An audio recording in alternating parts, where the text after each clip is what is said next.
Today, we're creating Disneyland's 70th celebration Walt's chili potato at home. This hearty and comforting dish brings a little bit of that Disney magic right into your kitchen. Perfect for cozy moments and magical meals alike. Let's dive in and make some delicious memories. For this recipe, we're using Walt's chili from our Take 2 of Walt's famous chili video. If you haven't seen it yet, be sure to check it out for all the flavorful details. This chili adds the perfect rich, savory base to our Walt's chili potato creation.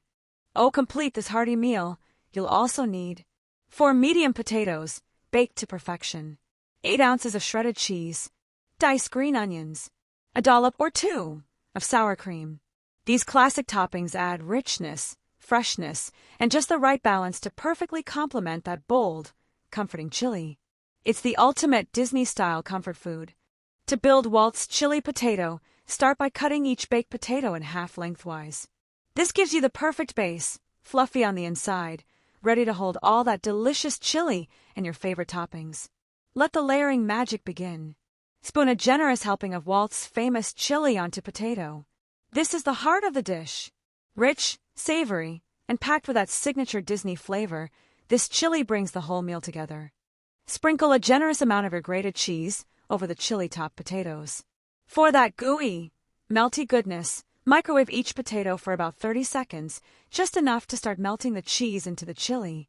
Because let's be honest, melted cheese makes everything better. Top chili potato with 1 to 2 tablespoons of sour cream, a cool, creamy contrast to the warm, savory chili and melted cheese. It adds a perfect finishing touch of richness and tang. Sprinkle the diced green onions over the top of each potato to finish it off. They add a bright pop of color and a fresh, mild bite that ties all the flavors together beautifully.